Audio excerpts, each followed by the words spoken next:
और ये घुस गया है, अब इसको निकालने की बात है।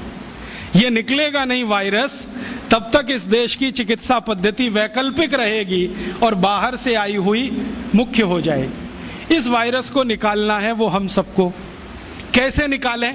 पहले तो अपने ऊपर विश्वास करना सीखें कि हमारी चिकित्सा पद्धति में बहुत दम है।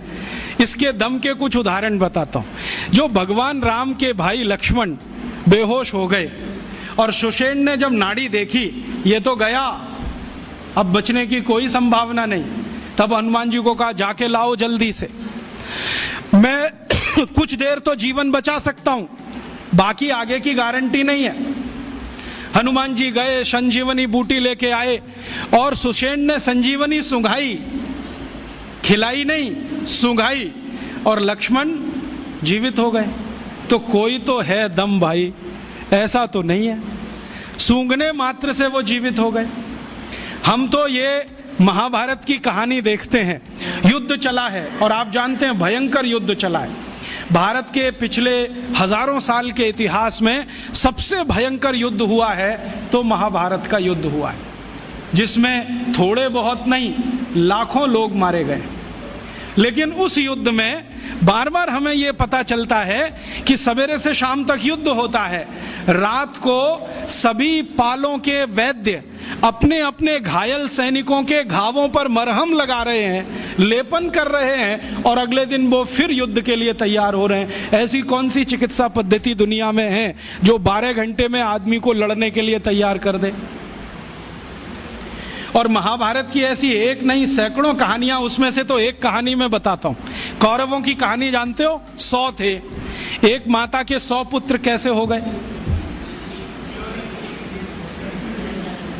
एक माता के 100 पुत्र कैसे हो गए?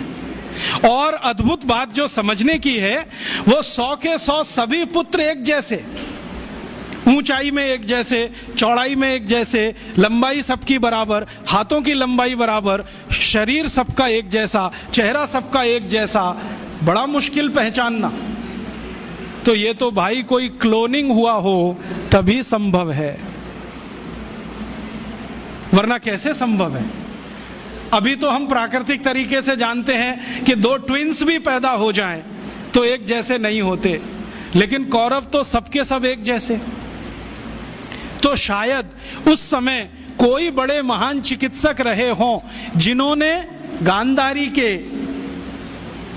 रक्त में से कुछ निकालकर क्लोन कर दिया हो, या उनके गर्भाशय से कुछ निकालकर क्लोन किया हो, उसमें से ये कौरव पैदा हुए हों। तो ये क्लोनिंग की टेक्नोलॉजी तो 5000 साल पहले इस देश में थी।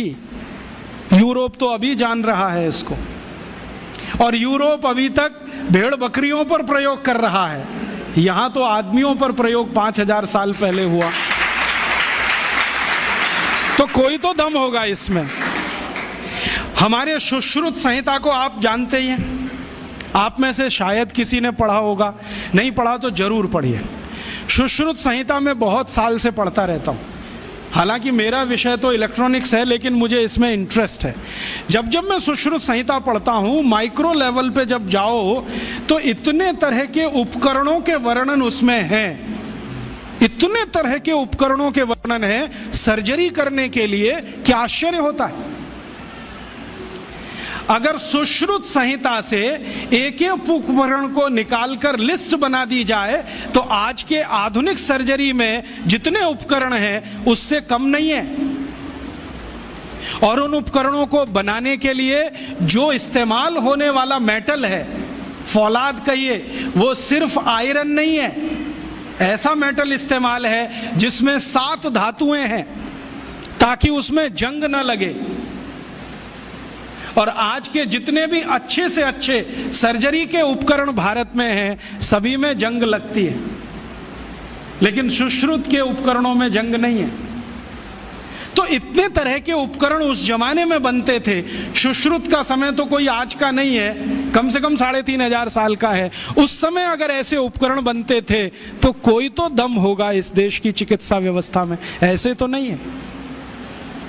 जब यूरोप में और अमेरिका में शरीर की नस काटकर रक्त बहा दो, यही चिकित्सा है, उस समय इस देश में सुश्रुत की राइनोप्लास्टी रही। आपको मालूम है राइनोप्लास्टी भारत ने दुनिया को सिखाया है। और राइनोप्लास्टी के भारत में 1500 से ज्यादा केंद्र थे अंग्रेजों की ईस्ट इंडिया कंपनी के आने के पहले तक।